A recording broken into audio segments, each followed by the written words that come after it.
When I started out on YouTube, I didn't know a thing about YouTube. And as I've learned and I've grown, I've realized there are a lot of similarities between YouTube and interviewing. And today I'm going to share those with you because sometimes it just takes a different vantage point to see things clearer. Hi, I'm Laura, and I'm here to take your job search from stressful to successful. The first similarity are the thumbnails and the titles. Now, you clicked on this video for a reason, and thank you for that. But you clicked on it because you felt as though you were going to get something out of it, or it seemed interesting. Now, you want your resume and or your LinkedIn to do those same things. You want to have the company interested enough in you to bring you in for an interview. And if you notice, with a thumbnail and a title, they work together. They are giving you a consistent message on what you are going to get from this video. And you also need to make sure that your resume and your LinkedIn complement each other as well.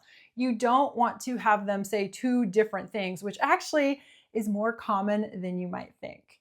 On top of being consistent, you want to make sure that you are giving them enough information to see that you offer them value, that you are able to solve a problem that they are having. Because remember, every single job opening is essentially that. It is a call out for a solution to a problem.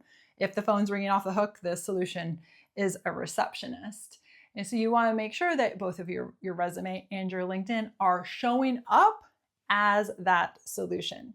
So once you do have your foot in the door because your resume and LinkedIn did their job, then you are going to want to get to the intro part, which is number 2.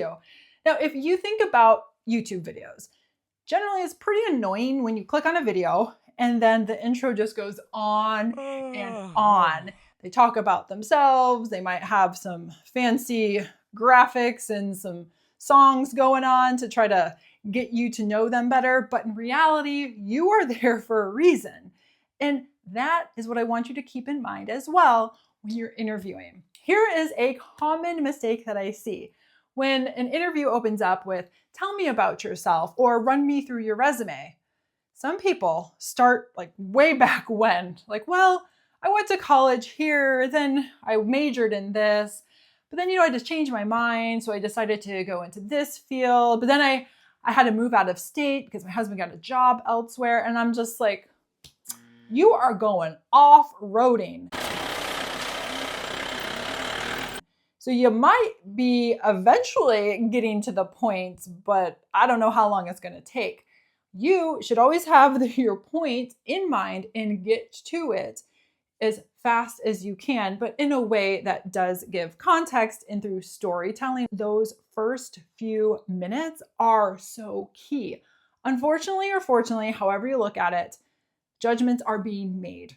And within those first 5 minutes, that's a make or break period. Just as it is in a YouTube video, those first few seconds are make or break. And you want to be sure to make it, not break it. And number 3 is to know your audience.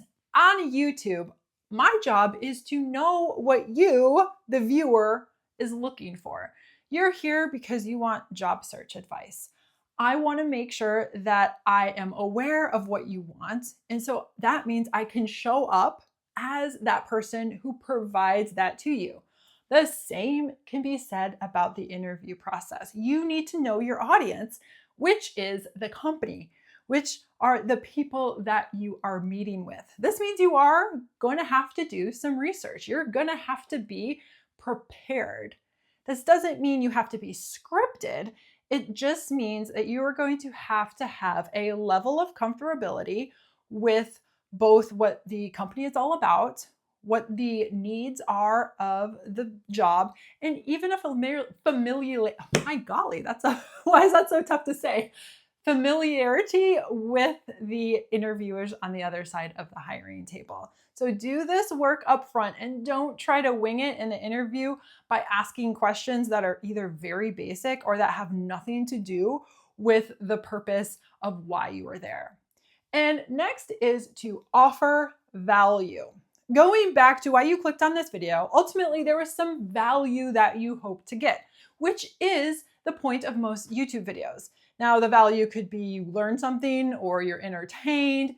That doesn't matter because you already know, because before you know your audience, you're offering them the value that they are seeking out. And when I offer you this value, I do so from my years of experience. I bring in things that I hope at least aren't generic and surface level.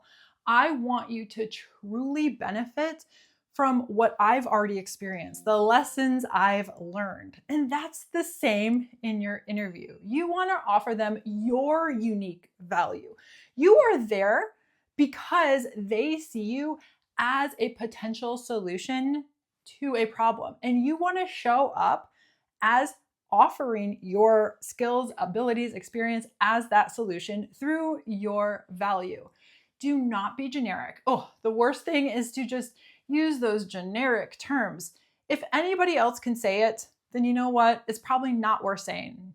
I'm a go-getter. I'm a people person. I'm detail-oriented. You need to show how you are those things, not just what you are, but how you show up as that. And when you show that you can offer your unique value, that's when the magic happens. And if you're getting value from this video and you're like, ooh, I think she could offer me some more value in my job search, and you're interested in working one-on-one together, then click below for my Career Relaunch Accelerator program where I work one-on-one with clients. And next is to connect. When you are on YouTube, I hope that you are in some way connecting with me, either through my stories, through my authenticity. And that's what you want to do in your interview as well. I know a lot of people get stressed out in interviews, but I want you to keep this in mind. The person on the other side of the hiring table is just that, a person.